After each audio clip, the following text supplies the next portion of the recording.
Olá, pessoal. Eu sou o Pastor Gabriel e nós estamos juntos mais uma vez para o nosso estudo aqui no sábado à noite.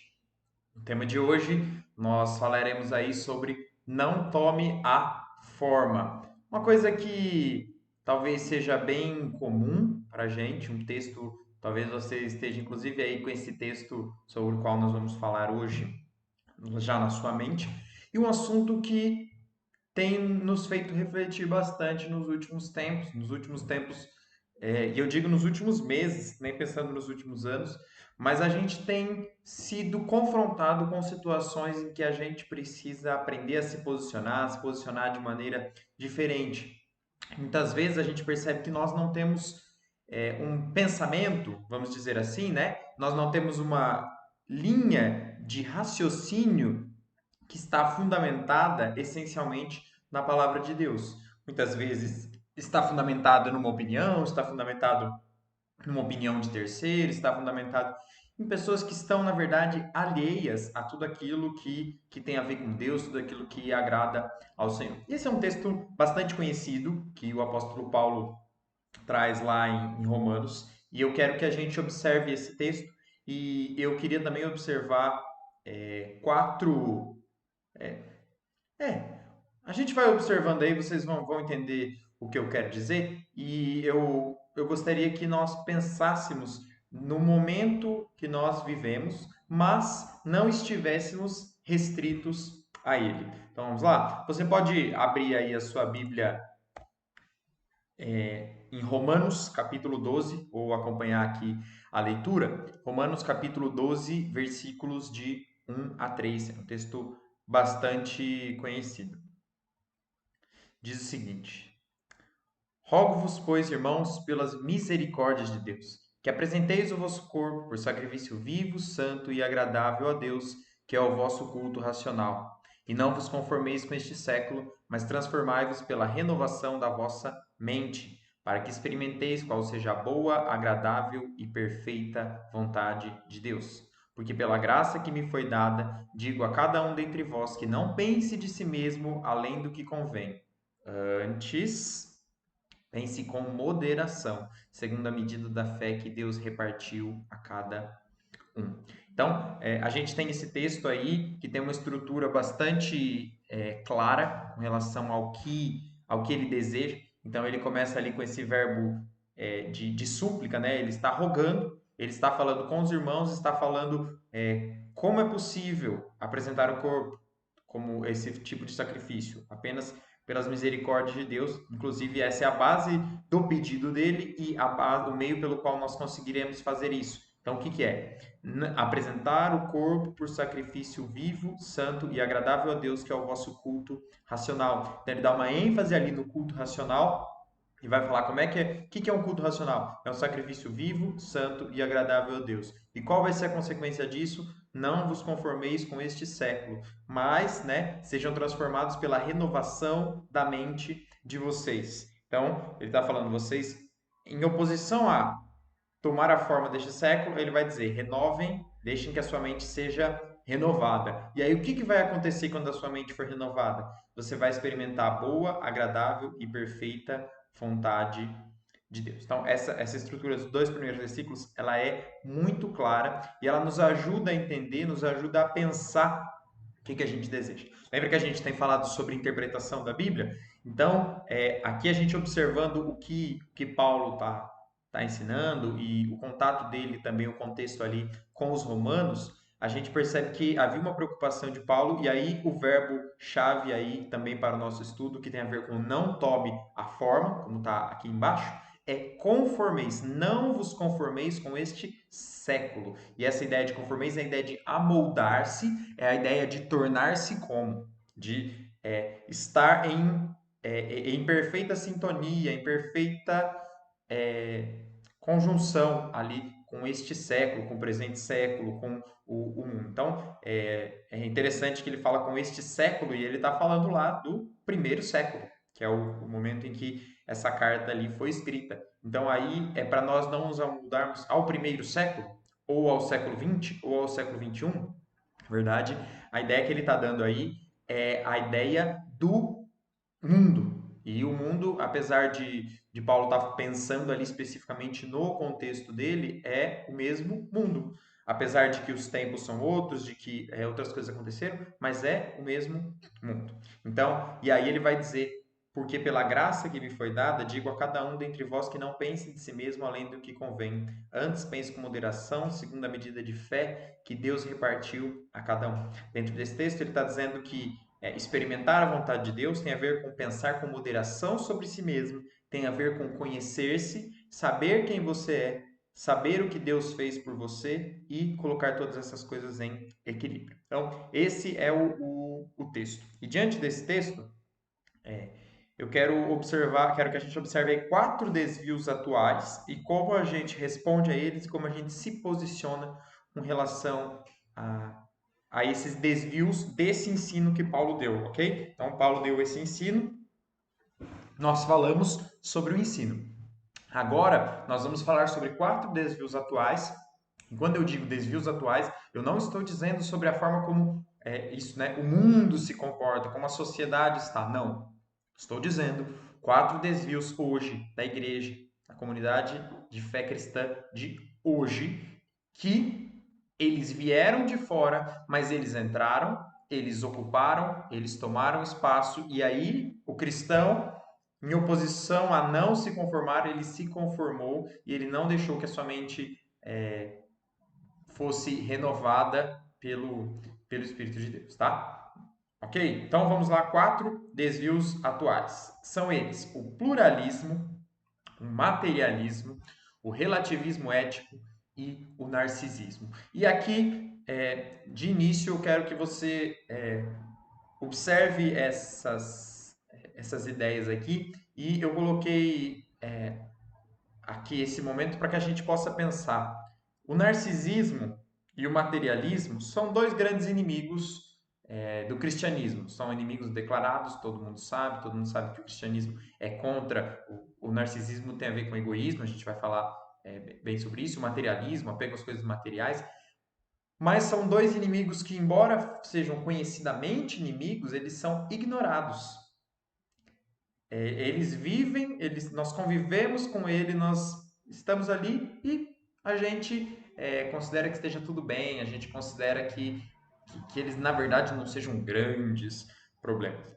O relativismo ético, ele, ele tem sido distorcido e ele tem sido colocado de forma que o cristão dá uma enganada nele, ele dá uma e ele vai. Agora, o pluralismo é um inimigo do cristianismo e é um dos maiores inimigos porque e nós vamos começar falando dele, mas eu já quero adiantar aqui um pouquinho, que é a consideração de que o fato de eu colocar pluralismo aqui, né, ele já te deixa, opa, como assim pluralismo? Opa, mas pluralismo não é bom? A liberdade não é boa? Poder ter várias opiniões não é bom? Então a gente já fica meio assim com essa palavra pluralismo. Eu quero que você acompanhe aqui, você fique com a gente e a gente possa ver onde que isso vai levar. Ok? Então vamos começar por ele. Aí, pluralismo. Qual que é a ideia central do pluralismo? E o problema dele, né? Na verdade é que ele rejeita a singularidade e superioridade de Cristo. Então, nós não estamos dizendo apenas que Cristo é superior a tudo, mas que ele é incomparável. Ok? Então, para isso a gente tem que pensar no seguinte: Cristo é o único. E eu vou destacar aqui 3 aspectos nos quais Cristo é o único e que nós não podemos aceitar o pluralismo. Eu destaco que não é pluralismo de ideias, de opiniões, de divergência, não é disso que nós estamos falando. Mas nós precisamos entender que, como cristãos, a nossa fé, ela pressupõe a singularidade de Cristo. E eu vou destacar aqui 3 aspectos. Ele é o único Deus homem. Não existe outro. Não existe outro homem que seja Deus, não existe outro Deus que seja homem. O único Deus homem é Cristo. Ele é o único que morreu por nossos pecados. A gente falou também, quando nós falamos sobre o Evangelho, que Cristo não apenas morreu para nos dar um exemplo, não viveu para nos dar um exemplo, apesar de que sua vida e sua morte são exemplos para nós. Mas não foi por isso. Ele morreu não apenas em nosso benefício, mas também em nosso lugar. Ele morreu pelo meu e morreu pelo seu pecado. Então ele é o único que morreu pelos nossos pecados. Da mesma forma, ele é o único que venceu a morte. Muitos outros podem até ter morrido e ter sido ressuscitados, mas eles não venceram a morte. Alguém venceu a morte por eles, diferente de Cristo. Ele é o único que venceu a morte. Ele morreu inocente, morreu sem merecer e a morte não o pôde deter. Então, quanto ao pluralismo, nós podemos observar que Cristo é o único. E se nós fugirmos de alguma dessas singularidades aí de Cristo, né? Singular é aquilo que não é plural. Plural é que tem vários, singular é que tem único. É um só. Então, o único Deus homem, o único que morreu pelos nossos pecados e o único que venceu a morte. O segundo aí que eu quero destacar é o materialismo. E aí a gente vai para essa ideia de materialismo quando nós geralmente pensamos, a pessoa é muito materialista. A pessoa é muito materialista. O que é uma pessoa muito materialista? Geralmente a pessoa está falando de alguém que tem muito dinheiro, alguém que é rico. Mas o materialismo não tem a ver com isso. Aliás, nós vamos observar que o materialismo ele tem sido muito desvirtuado. O materialismo ele acaba sendo aquela tendência, a pessoa rejeita o materialismo, ela tem uma tendência a rejeitar sucesso, rejeitar dinheiro, rejeitar. E algumas coisas são boas, mas outras elas se misturam, porque a gente entende da maneira errada. A matéria é ruim, aquilo que é material é ruim. Vamos observar então, o que o materialismo é?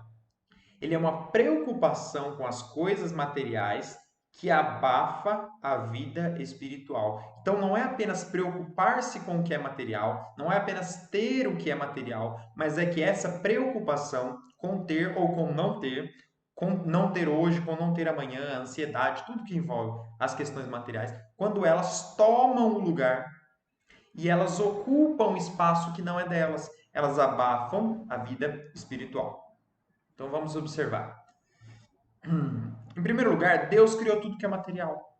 Então, como é que Deus seria contra aquilo que é material, se tudo que foi feito, lá em Colossenses, vai dizer sobre Cristo, que ele é antes de tudo, ele é a primazia, ele é a joia, né? Ele é aquilo é aquilo que é singular na criação. Apesar de não ter sido criado, ele, dentre aquilo que existe, ele é o mais importante. E também, quando se diz lá em João, né, por meio dele foram feitas todas as coisas, nada do que foi feito teria sido feito sem ele. Então, olha, Deus criou tudo que é material. Então, como que a gente vai dizer que a matéria é ruim? Então, vejam, a matéria não é ruim por si só.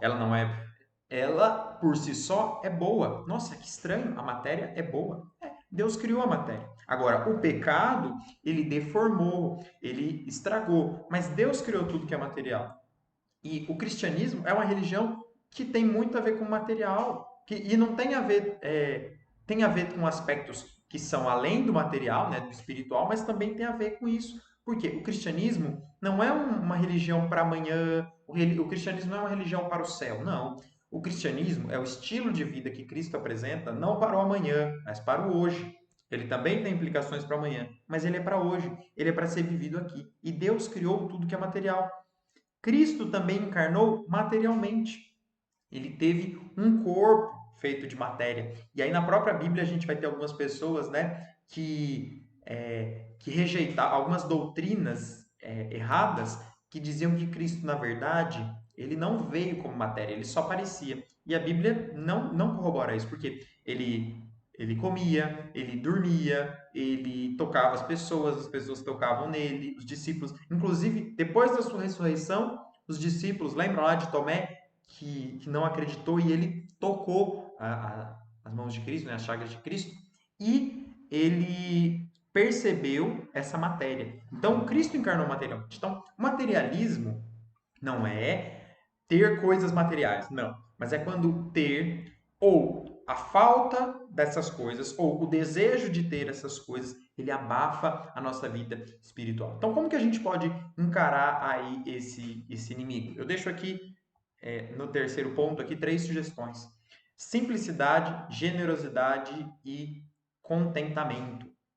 É a forma que nós vamos aí lidar com aquilo que nós temos, aquilo que nós queremos, aquilo que nós podemos ter, tá? Então, simplicidade, generosidade e contentamento.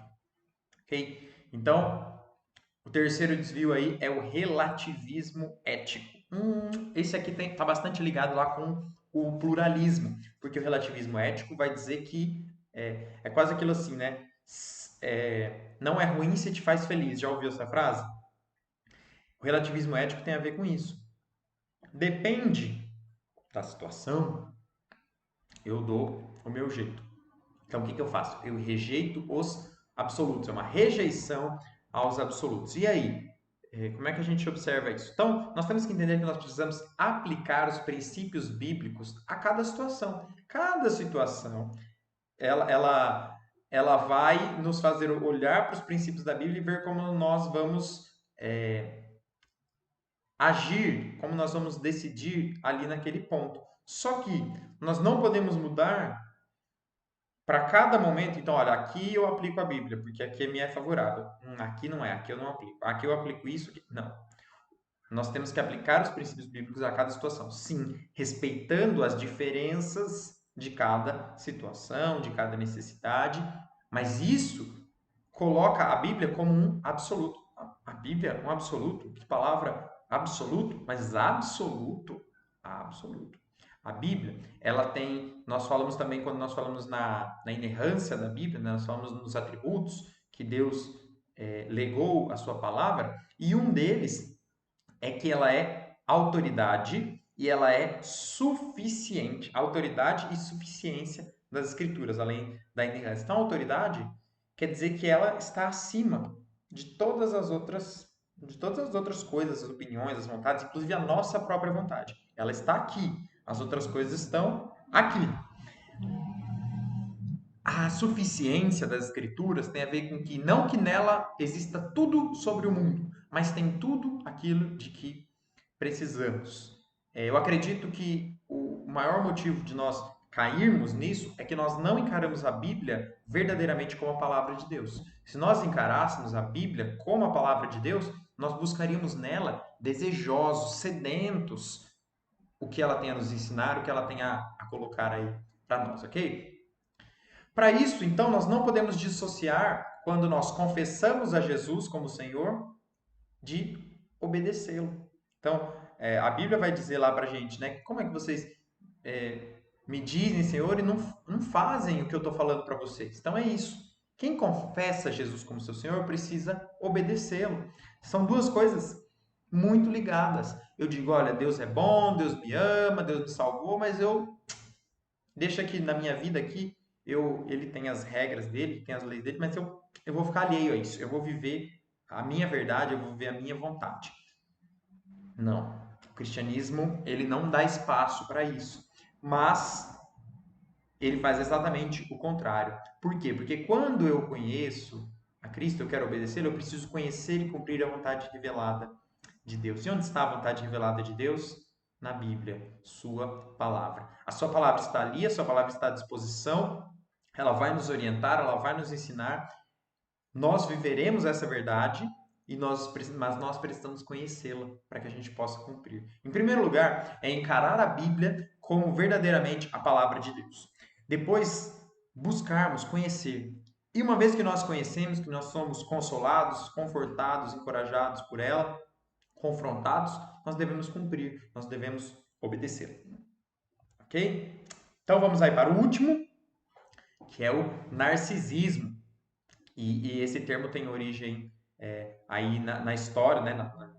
Nessa história de Narciso, que era alguém tão apaixonado por si mesmo, né? E conta essa história que ele olhou para o reflexo dele num lago e ele estava tão apaixonado que ele pulou no lago e ele se afogou, querendo encontrar aquele ser que ele via e pelo qual ele estava tão encantado, que era ele mesmo. Então, narcisismo é isso, é um amor excessivo, uma admiração desmedida por si mesmo. O que o narcisismo ele vai fazer? Então, em primeiro lugar, nós temos lá em Mateus 22, 36 a 40, quando alguém diz, olha, Jesus, qual que é o maior mandamento? E a resposta de Jesus, ele vai dizer dois grandes mandamentos. O primeiro mandamento é amar a Deus. Então, amar a Deus sobre todas as coisas. Lembra que nós falamos sobre singularidade, o fato de que Cristo é o único, que Deus é superior? Ele não é só um pouco melhor, ele é o único.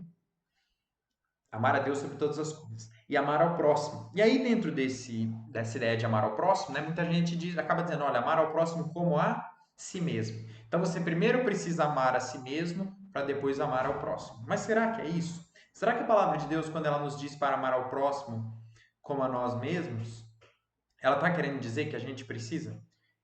Aí nós vamos ter um grande problema, porque o pecado, ele distorce a questão do amor próprio para um lado e para o outro. Para o lado do narcisismo, ele distorce o amor próprio dizendo que você deve amar a si mesmo excessivamente. Ele provoca um amor excessivo, um amor egoísta, nós vamos falar disso, e esse amor ele acaba sendo nocivo. Por outro lado, o pecado ele está tão intimamente ligado com os nossos sentimentos que ele provoca um duplo efeito ruim com relação ao que nós pensamos de nós mesmos. Lembra no versículo 3, ali de Romanos 12, que nós acabamos de ler? Ele falava para cada um pensar moderadamente sobre si mesmo. Então, pensar moderadamente não é pensar demais, nem pensar de menos. E a primeira, uma distorção que eu citei aí é achar que você é bom demais, né? Pensar muito sobre si mesmo. E a outra tem a ver com pensar nada sobre si mesmo. Tem a ver com desvalorizar e acaba causando muitos dos problemas que nós temos hoje com estima, problemas com depressão, problemas que chegam por vezes até o suicídio. Por quê? Muitas pessoas têm acreditado nessas mentiras com relação a si mesmas. Quando nós olhamos a palavra de Deus, nós olhamos o que Deus faz por nós, ele diz para pensarmos moderadamente. Ele diz para nós negarmos a nós mesmos e buscarmos aquilo que vem do alto. Então, olha como o pecado ele é malandro. Não basta você puxar o pêndulo. Então, nós estamos numa linha, no fio da navalha. Por um lado, se amamos demais a nós mesmos, nós negamos o amor cristão que é sacrificial. Por outro, se, entre aspas, amamos de menos ou pensamos muito menos, nós desvalorizamos a criação de Deus, nós desvalorizamos aquilo que Deus fez por nós e a possibilidade que nós temos de sermos feitas novas criaturas nele. Então, olha que equilíbrio precisa haver aí. Mas o amante de si mesmo, ele é trazido na Bíblia não como uma característica positiva. Olha que interessante, lá em 2 Timóteo 3,2, Paulo que escreveu Romanos, ele está falando sobre características dos últimos dias, né? Os últimos dias que começaram a partir do momento atual, ele já estava, né?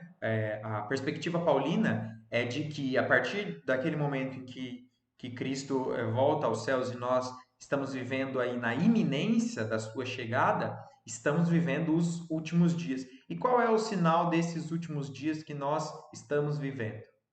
Os homens, tem lá, né, serão amantes de si mesmos. E Paulo olhava a sociedade ao redor dele e ele já percebia essa característica. Sabe por que ele percebia? Porque é uma característica muito marcante do pecado.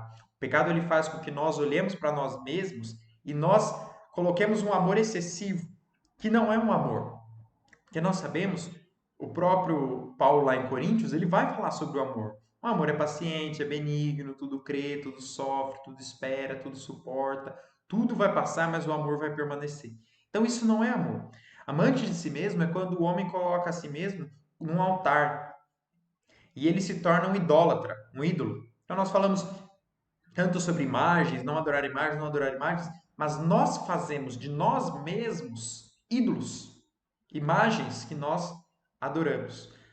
Como então é o amor verdadeiro e que se opõe ao narcisismo? É o amor sacrificial, é o amor com que Cristo nos amou, é o amor que o levou à cruz.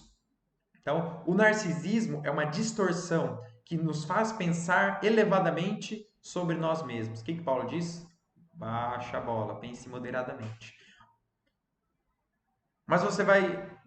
O que acontece quando a gente pensa de menos? Interessante isso, né? Poxa, pensar de menos, então seria muito bom. Não, porque é uma forma de nós distorcermos a criação de Deus. É uma forma de nós desvalorizarmos aquilo que Cristo valoriza. Então nós temos um valor ali, por isso Paulo diz, pense moderadamente, tem um valor.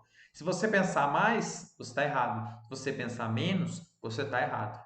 Então, qual é o nosso valor? O nosso valor, ele não está em nós mesmos, mas ele está em Cristo, que nos ama, que nos resgata e nos torna seus filhos, nos torna valiosos. Por que então o narcisismo ele se opõe a isso? Porque o narcisismo diz que eu tenho valor porque eu sou bom, porque eu consigo, porque eu faço. E não porque Cristo fez por mim. E não porque ele realmente me encontrou, me resgatou e fez de mim, me deu coisas que eu não merecia. Então, em oposição a isso, nós temos o narcisismo, que está aqui, conceito muito elevado. Nós temos esses desvios aí, um conceito muito inferiorizado. O que Paulo diz? Pense moderadamente, exatamente aquilo que é, nem a mais, nem a menos, ok? Então, a nossa pergunta com que nós sempre fechamos aí os nossos estudos.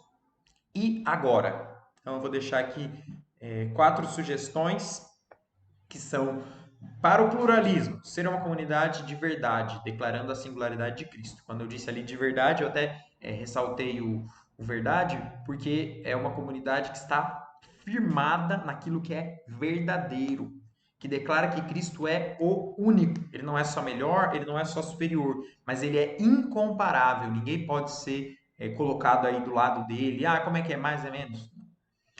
Para o materialismo, ser uma comunidade de simplicidade, considerando que somos peregrinos aqui. Então, nós não devemos nos apegar e nós não devemos deixar aquilo que temos ou que não temos, ou a preocupação com ter essas coisas, abafar a nossa vida espiritual. Lembrando que nós estamos aqui como peregrinos. O que nós temos aqui vai ficar por aqui. Quanto ao relativismo ético ser uma comunidade de obediência. Obediência a quê? A minha vontade? Não. Obediência a Deus, obediência à sua palavra, à sua vontade revelada. Uma obediência que não é apenas fazer, mas é buscar saber o que fazer e fazer. E por fim, o narcisismo. Em oposição a ele, nós temos a ideia de sermos uma comunidade de amor, uma comunidade que ama sacrificialmente, que conhece o valor do amor e o caráter sacrificial que ele tem. Então, esse estudo aí, ele é baseado no capítulo, é o primeiro capítulo do livro Discípulo Radical, John Stott, chamado Inconformismo. Foi o último livro publicado por esse pastor inglês em 2010. E ele foi publicado no Brasil pela editora Ultimato, em 2011, se você se interessar aí. Ok? Nós vamos então encerrando esse nosso estudo. Eu peço que Deus possa orientar, que possa te mostrar aquilo que Ele deseja com isso, aquilo que Ele deseja nos ensinar, aquilo que Ele deseja transformar em nós, transformar em mim e em você. Agradeço você que esteve aqui com a gente e nós vamos ficando por aqui. Deus abençoe você, que Deus abençoe a sua família e uma ótima semana.